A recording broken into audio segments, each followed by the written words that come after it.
खरं तर आईला राजकारणामध्ये घेणं फार चुकतंय.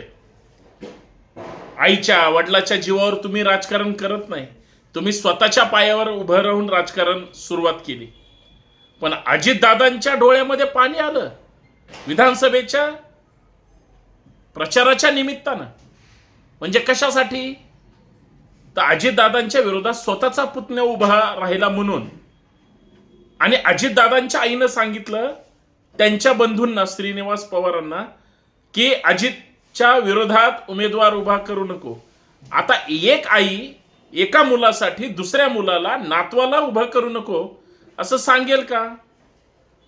बरं, आजपर्यंत आईनं कधी राजकारणामध्ये तुमच्या इंटरेस्ट घेतलाय?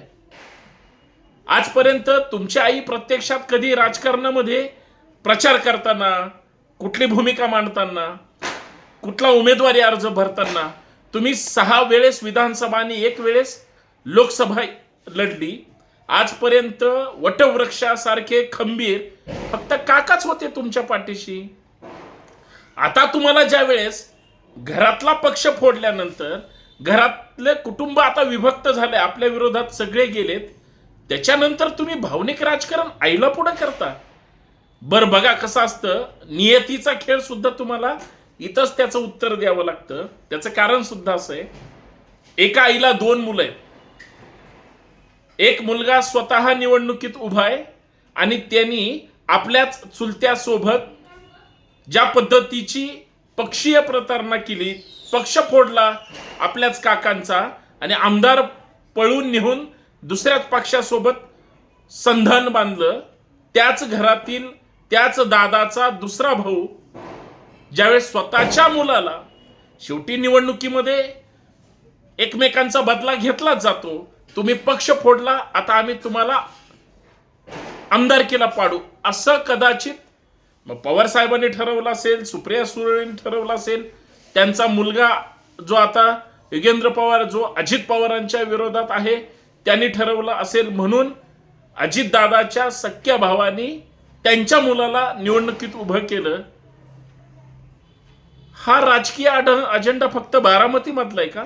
महाराष्ट्रात इतरत्र कुठंच घडलं नाही? काल परवाच छगन भुजबळांनी सांगितलंय ना, प्रत्येक पुतण्यांचा DNA सारखा आहे. याचा अर्थ यांचा पुतण्या यांच्या विरोधात गेला की ह्यांचं पित्त खवळतं का? दुसऱ्याचे पुतणे, दुसऱ्याचे काका ज्यावेळेस तुमच्या पाठीशी असतात त्यावेळेस मग तुम्हाला काय वाटतं? मित्रांनो, याच दादांच्या डबल भूमिकेबद्दल आपल्याला चर्चा करायची. भावनिक राजकारण करून चालत नाही. अजितदादा पवार राज्यातले 2 नंबरचे पदावर असणारे 3 नंबरचे नेते आहेत सध्या. मुख्यमंत्री पदाची त्यांना चाहूल सुद्धा लागली. बरेच कार्यकर्त्यांच्या काळजातील मुख्यमंत्री म्हणजे अजितदादा पवार आहे. परखड बोलणं, परखड मांडणं, बरेच कार्यकर्ते त्यांच्यापर्यंत, अर्थात ते पक्षाचे असतील किंवा इतरत्र असतील, इतर पक्षांचे असतील किंवा सर्वसामान्य असतील, अजितदादा पवारांना भेटायला सुद्धा घाबरतात. का? तर ते फडकन बोलतात, अपमानित करतात, असं लोकांचं म्हणणं आहे. आणि याच अजितदादांवर प्रेम करणारे सुद्धा शेकडो हजारो लोक सुद्धा आहेत. पण दादांनी काकांच्या उतार वयामध्ये अख्खा पक्षच फोडून त्यांना जे काही गिफ्ट दिलं ते खरं तर महाराष्ट्राला पचलेलं नाही. म्हणून लोकसभेमध्ये अजितदादांना जो काही झटका बसायचा आहे, 1 खासदार तोही बळबळ निवडून आला, अन्यथा दादांचं काही पक्षाचं खरं नव्हतं. ते सत्ताधाऱ्यांसोबत त्यांनी कितीही अंतर्गत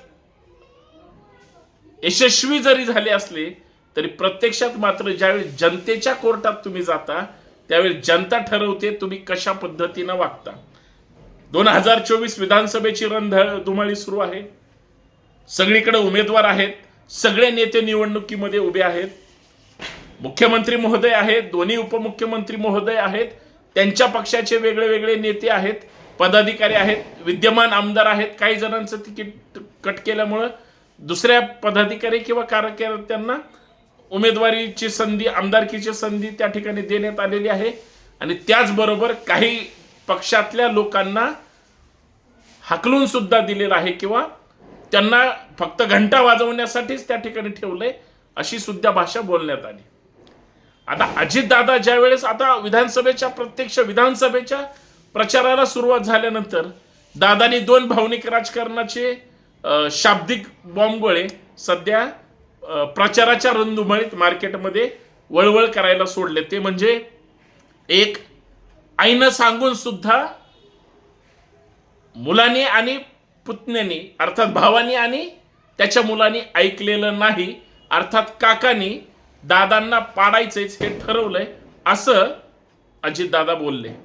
दादांनी दुसरं एक महत्वाचं उदाहरण हे केलं, जे आता तुमच्या माझ्यात हयात नाहीत, सन्माननीय स्मृतिशेष आर पाटील त्यांनी सुद्धा दादांच्या एका विशिष्ट प्रकरणाच्या संदर्भात चौकशीसाठी फाईलवर सही केली होती म्हणाले.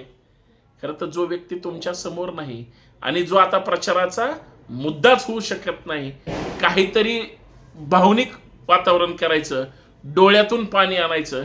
अरे उमद्या नेत्यांनी, उमद्या गड्यांनी 56 इंच छाती असणाऱ्या देशातल्या सर्वोच्च नेत्याच्या सावलीमध्ये जी लोक आहेत ती रडून भावनिक राजकारण करून भावनिक राजकारणामध्येच आपल्या मतदारसंघातून मताची जर पोळी भाजण्याचा कार्यक्रम होत असेल आणि तो जर महाराष्ट्राचा म्हणजे महाराष्ट्राला दिसत असेल, महाराष्ट्राचा प्रमुख मुद्दा होत असेल, तर मग चर्चा झाली पाहिजे. अजित पवार भावनिक आहेत का? अजित पवार कधी डोळ्यातून पाणी आलं का? अजित पवारांनी कुठल्या भावनिक मुद्द्याला कधीतरी आयुष्यात हात घातला का? सगळ्यात महत्वाचं, एवढे अस्मितेचे मुद्दे असताना सुद्धा दादा त्याच्याकडे कधी फिरकलेले दिसत नाहीत. त्या दादांना निवडून येण्यासाठी, अजित पवारांना निवडून येण्यासाठी रडावं लागतं. याच्यापेक्षा वाईट गोष्ट काय असू शकते? 8 दिवसापूर्वीचाच महत्वाचा मुद्दा आहे. ज्यावेळेस विधानसभा कुठून लढायची अशी वेगळ्या वेगळ्या नेत्यांची महाराष्ट्रात चर्चा सुरू होती, त्यावेळेस अजितदादा पवार हा आपला सुरक्षित मतदारसंघ शोधण्यासाठी इतर बारामती सोडून मतदारसंघाकडे त्या ठिकाणी टेहळणी करत होते. कदाचित चर्चा अशी होती की ते पुणे जिल्ह्यात सुरक्षित मतदारसंघ शोधण्याचा प्रयत्न करत होते, पुण्याच्या बाहेर सुद्धा सुरक्षित मतदारसंघ शोधण्याचा प्रयत्न करत होते. मीडियामध्ये त्या ठिकाणी चर्चा झाली, बातम्या काही प्रसिद्ध झाल्या.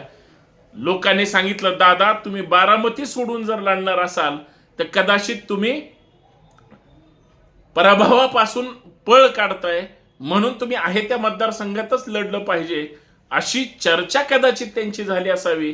कारण बातम्या ज्यावेळेस प्रसिद्ध झाल्या त्यावेळेस दादानीच पूर्णतः युटर्न घेतला. म्हणले माझा गाव बरा, माझा मतदारसंघ बरा, माझी लोक बरी, मी माझ्याच मतदारसंघात लढणार.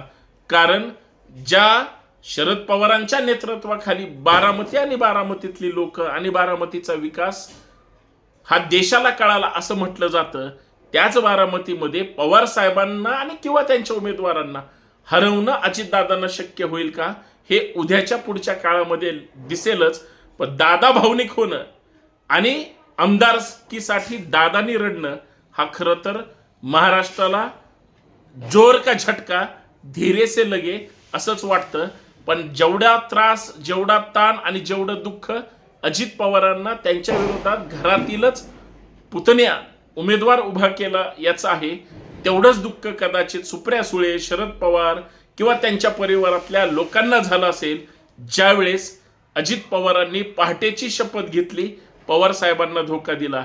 ज्यावेळेस दुसऱ्या क्षणाला किंवा दुसऱ्या पॉइंट ऑफ व्ह्यूला किंवा दुसऱ्या वेळी याच अजित पवारांनी पक्षाचे 30-40 आमदार फोडून ज्यावेळेस देवेंद्र फडणवीस किंवा भाजप सोबत सलगी करून त्या ठिकाणी सरकारमध्ये सहभागी झाले आणि सरकार स्थापनेमध्ये त्यांनी जाहीर पाठिंबा दिला, त्यावेळेस त्यांना सुद्धा त्यांचं मन रडलं असेल की नसेल हा सुद्धा संशोधनाचा प्रश्न आहे.